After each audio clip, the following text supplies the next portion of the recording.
Hello, this is Ward Bryson coming to you from Health Education at the Athens City County Health Department. You are listening to episode 1 of our Healthy Holidays series, where I meet with other folks serving in our community and we share healthy, plant-based recipes for your table during the holidays. Today, I am joined by my fellow service member, Raya Abner. Raya, could you introduce yourself? My name is Raya Abner, and I am the Community Gardens Coordinator, COMCorps Member, serving at Community Food Initiatives.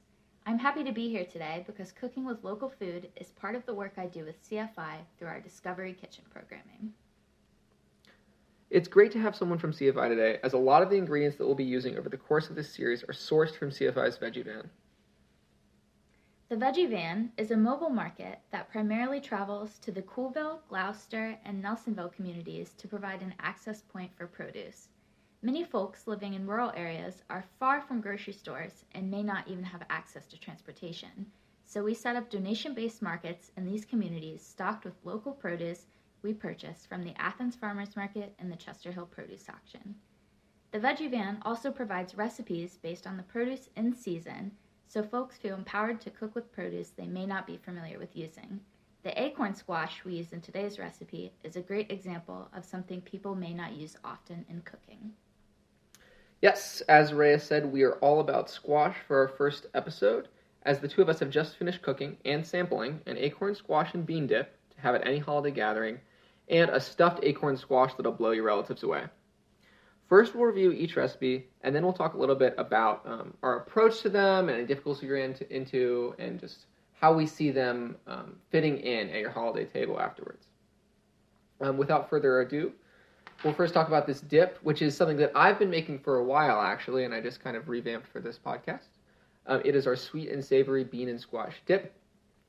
I've served it anytime from Halloween to Thanksgiving to Christmas. It's a great hors d'oeuvre for fall and for winter. It's also very easy to make. Cook time is just over an hour, and the ingredients are as follows. It takes 1 can of black beans, about 12 ounces, 1 acorn squash, 2 tablespoons of tahini, 1/4 cup of olive oil, cumin to taste, 4 cloves of garlic, minced, lemon juice to taste, salt to taste, and cilantro to taste. And it's really, really easy to put together. It's a dip, so really all you're going to do is you're going to preheat an oven to 350 degrees Fahrenheit, and once that oven is all the way heated, you're going to load your acorn squash into the oven, which you'll have sliced into 1/4-inch slices, and coated in olive oil and salt. That'll sit there for 50 minutes. So while that's happening, you can go ahead and get your other ingredients ready, but there's really not much to this. Once it's baked, it should be, skin and all, should be pretty soft, pretty easily pliable and breakable. And you can mash that into kind of the base for your dip. Once you've gotten the skins mashed up well with the rest of the flesh, you can add your drained can of beans and mash those in as well. And then add your tahini, your garlic, your cumin, your lemon juice, your cilantro. And then just mix that all together. And what you get away with is kind of like a hummusy kind of spread. It's good on pita chips, good on corn chips. It's both sweet and savory just because of that squash flavor, but also you have the garlic and the cilantro. And again, you can omit certain ingredients or add certain things of your own. We went pretty heavy on the cumin, garlic, and cilantro because that's what we like. But Ray was talking about our coordinator earlier, Eric. He would not appreciate the cilantro because it's going to taste a lot like soap. So that is up to you. Ray, any thoughts on the dip? How did you like it? Yeah, the dip was wonderful. The garlic really shines through in it, and the beans add a much needed protein, and it was a very creamy, just good savory dip to have with a tortilla chip. I would also recommend pitas, honestly. Those are very good with dip. And again, this takes about an hour because you really just roast the squash for about 50 minutes, and then you combine everything. It's ready immediately after combining, and it produces quite a bit, about 4 or 5 cups of dip. That can be great for a whole party. Now, our other recipe is a stuffed squash, and this is really something you'd be serving at the table. It's kind of, it's very sweet, actually, but not necessarily a dessert type of sweet, more like the way that you'd serve sweet potato casserole or maybe something with cranberry sauce in it. This actually does incorporate cranberries. We're calling this our Yule squash. And so this is a squash stuffed with apples, walnuts, and cranberries. But again, that could probably be remixed a little bit. We used, and this is our ingredient list, so feel free to pause and start and stop and write down everything you need.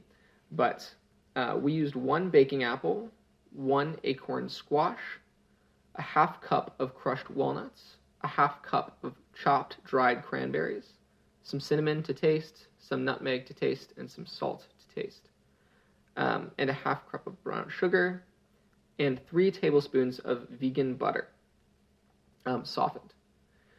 And so in the case of this, you're also going to want to preheat the oven to 350 degrees Fahrenheit.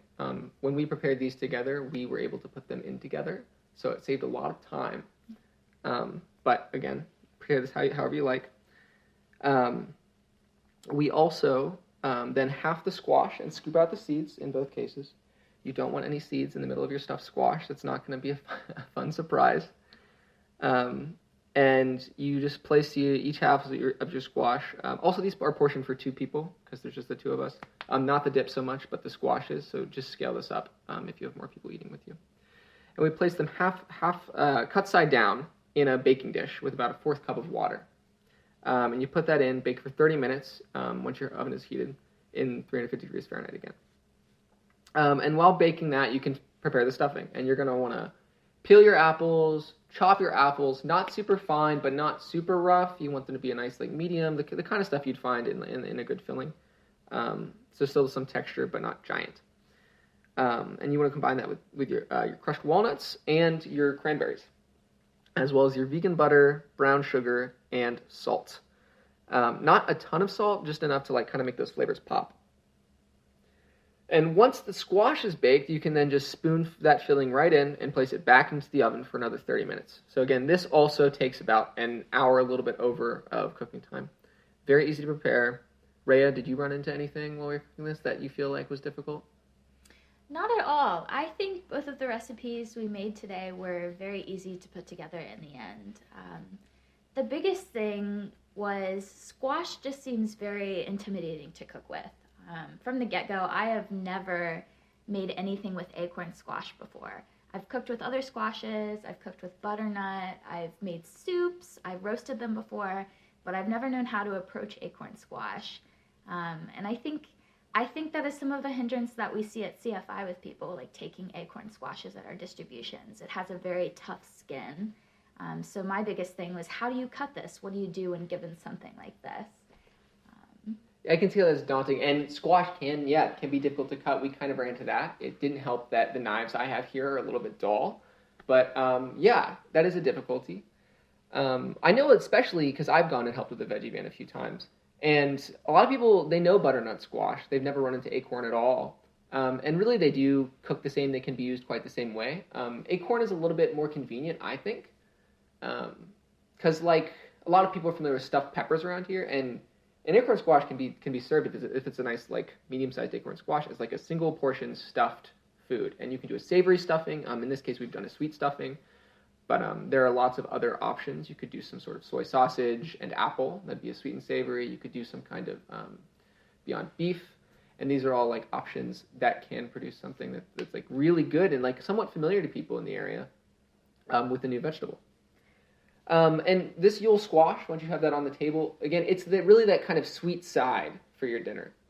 It's pretty filling. It's a pretty big serving if you're doing a whole squash. Raya and I each halved our single squash, but I could have gone for more. Raya? I thought it was nice and filling. I think squash in general tends to be a really filling, hearty vegetable. I think that is why squashes are so great to cook with in the winter. As the sun is going down earlier and your body is feeling more lethargic and you need more energy, you really need those seasonal vegetables like squashes that are going to be more hearty and give you more sustenance in the winter when you need it. And they keep. You just throw that thing in a cupboard and that lasts you 4 weeks. No need to worry about that spoiling at all, really. And they're pretty. At our table we had... The bean dip is, it's black beans and squash. It looks more like a hummus or something. It's not too much to look at. But that Yule squash, beautiful, nice bright orange, and then kind of a caramelly, cinnamony looking filling. Definitely the kind of thing that you want on your table. Yeah, I think it would look really great for a Thanksgiving spread, a holiday meal spread. And I really liked that it felt like eating a healthy dessert, the sweeter one. I think both of these dishes speak to how versatile squash really is. I mean, you can really make sweet dishes, you can make savory dishes. There is so much that you can do with squash in general. Yes, and the other thing is in terms of holiday meals, if you're traveling or if you're just like visiting a friend's, is both of these recipes are pretty amenable to pre-preparing.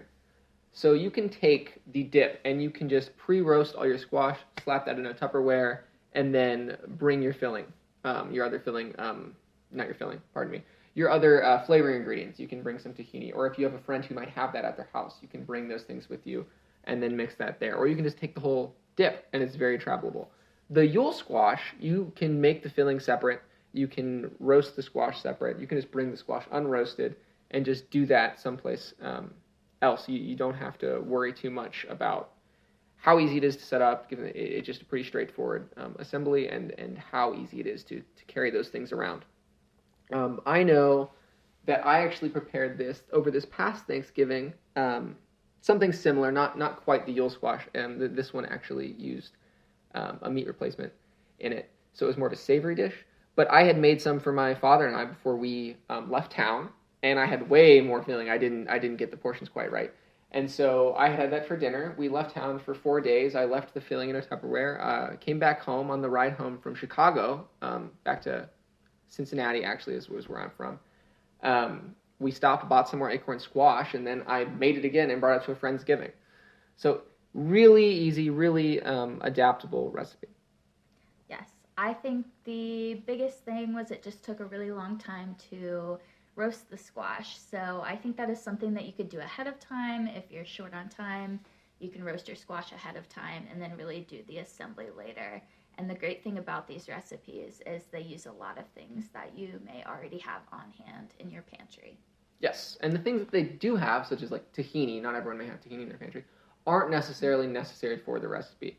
I think they definitely pick it up a little bit, but you can for sure make this dip, and I have made this dip without tahini, and it's just as good. So, sorry, Raya, were you saying something? No, that's okay. You can definitely use different fillings as well. I have seen stuffed squash recipes that have taken like a Thanksgiving stuffing take on it. You could do like a bread stuffing. You could do like a lasagna stuffed squash. You could really make your own spin on this recipe. And honestly, half of these alternatives that Raya is proposing right now, you can find in the Discovery Kitchen catalog by scrolling through CFI's in Instagram and Facebook. So I would recommend taking a look at those after this. Well, we are nearing time. Raya, thank you for coming to talk with me today. Thank you, Ward, for having me. It was really a joy to cook with you. We got this done lickety-split. We had a great meal, and we had a lot of fun doing it. Hopefully I see you around distribution of the Veggie Van when I come for ingredients for our next couple of episodes. Yes, and we hope to see you all somewhere out in the community at the Veggie Van, the Athens Farmers Market, purchasing local produce.